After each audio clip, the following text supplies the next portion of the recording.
Malappuram Cherukulamba KSKM UP സ്കൂളിൽ ഉച്ചഭക്ഷണത്തിൽ ക്രമക്കേടെന്ന ധനകാര്യ പരിശോധനാ റിപ്പോർട്ട്. സ്കൂളിൽ 2022-23 അധ്യയന വർഷം യഥാർത്ഥ ഉപയോഗത്തേക്കാൾ അധികമായി 13,976 കിലോഗ്രാം അരി അനുവദിപ്പിച്ച് കൈപ്പറ്റിയെന്നാണ് അന്വേഷണത്തിൽ കണ്ടെത്തിയത്. അരിയുടെ വിലയായ 5,20,745 രൂപ ആ വർഷം സ്കൂളിൽ പ്രധാന അധ്യാപികയായി സേവനമനുഷ്ഠിച്ച ആയിഷ, ഉച്ചഭക്ഷണ ചുമതലയുള്ള അധ്യാപകൻ ഹംസ എന്നിവരിൽ നിന്നും തുല്യമായി ഈടാക്കുന്നതിന് ഭരണവകുപ്പ് നടപടി സ്വീകരിക്കണമെന്നാണ് ധനകാര്യം അഡീഷണൽ സെക്രട്ടറി KS അജയ്കുമാറിൻ്റെ റിപ്പോർട്ട്.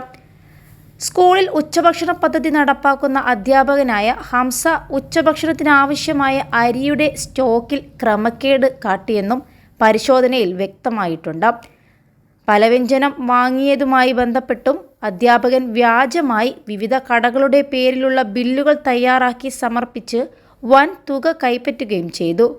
ഭക്ഷണ സാമഗ്രികളുടെ വിലയും അളവും തന്നിഷ്ടപ്രകാരം നിർണ്ണയിക്കുന്നതിനും തുക കൈപ്പറ്റുന്നതിനും വ്യാജമായി ബില്ലുകൾ അധ്യാപകൻ തയ്യാറാക്കിയത് ഗുരുതര ക്രിമിനൽ കുറ്റമാണ്.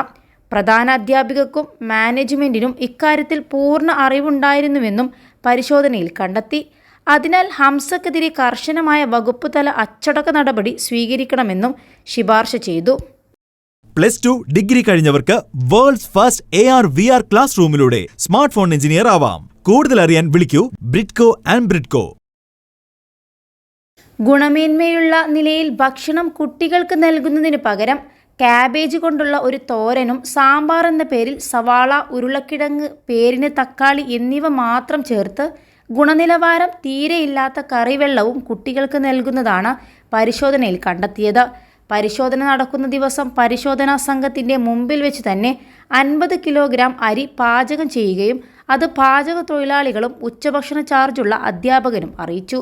ഗുണനിലവാരമില്ലാത്ത ഭക്ഷണം കുട്ടികൾക്ക് നൽകുന്നത് ശ്രദ്ധയിൽപ്പെട്ടതിനാൽ ഉച്ചഭക്ഷണ പദ്ധതി നടത്തിപ്പ് വിശദമായ പരിശോധനയ്ക്ക് വിധേയമാക്കി. 21 ലക്ഷത്തോളം സന്തുഷ്ടരായ ഉപഭോക്താക്കളും 2 ലക്ഷത്തോളം തിമിര ശസ്ത്രക്രിയകളും പൂർത്തിയാക്കിയ മലബാറിലെ ഏക കണ്ണാശുപത്രി Al Salama high hospital, hospital road, Perinthalmanna.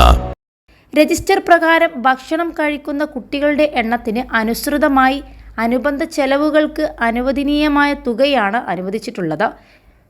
വ്യഞ്ജന സാമഗ്രികൾ വാങ്ങുന്നതും സ്കൂളിൻ്റെ സമീപമുള്ള പ്രവാസി എന്ന പേരിലുള്ള സ്റ്റേഷനറി കടയിൽ നിന്ന് തന്നെയാണ്. ആ കടയിൽ നിന്നും ഹംസ എന്ന അധ്യാപകൻ ആവശ്യം വേണ്ട സാധന സാമഗ്രികൾ വാങ്ങി. കടയുടമ ദിവസവും വാങ്ങിയ സാധനങ്ങളുടെ വില ചെറിയ ഡയറിയിൽ കുറിച്ചു വെക്കും. ഉപജില്ലാ വിദ്യാഭ്യാസ ഓഫീസിൽ നിന്നും തുക അനുവദിക്കുമ്പോൾ കടയുടമക്ക് നൽകേണ്ട തുക നൽകും. കടയുടമ സ്വന്തമായി ബിൽ ബുക്ക് തയ്യാറാക്കുകയോ അത് അധ്യാപകന് നൽകുകയോ ചെയ്തില്ല. അധ്യാപകൻ ഹംസ സ്വന്തമായി കടകളുടെ ബില്ലുകൾ പ്രിന്റ് ചെയ്ത് സൂക്ഷിക്കുകയും തൻ്റെ ഇഷ്ടാനുസരണം സാധന സാമഗ്രികളുടെ വിവരവും വിലയും എഴുതി ചേർക്കുകയും ചെയ്തു.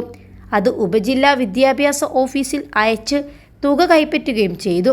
കടകളിൽ നിന്ന് ലഭിക്കുന്ന ബില്ലുകളുടെ തുക വായിച്ചെടുക്കുവാൻ പ്രയാസമുള്ളതിനാൽ ആവശ്യമായ തിരുത്തലുകൾ വരുത്തി താൻ തന്നെ സ്വന്തമായി ബില്ലുകൾ തയ്യാറാക്കിയെന്ന് അധ്യാപകൻ ഹംസ രേഖാമൂലം പരിശോധനാ സംഘത്തെ അറിയിച്ചു. അത് പ്രധാന അധ്യാപിക സാക്ഷ്യപ്പെടുത്തുകയും ചെയ്തു. 2022-23 അധ്യയന വർഷം അനുവദിച്ച അരിയുടെയും ഉപയോഗിച്ച അരിയുടെയും അളവിൽ വ്യക്തമായ അന്തരമുണ്ട്. ഈ വർഷം 13,976 കിലോഗ്രാം അരി ഉപയോഗിക്കാതെ ഉപയോഗിച്ചു എന്ന് രേഖപ്പെടുത്തി കൈപ്പറ്റിയെന്നും പരിശോധനയിൽ കണ്ടെത്തി.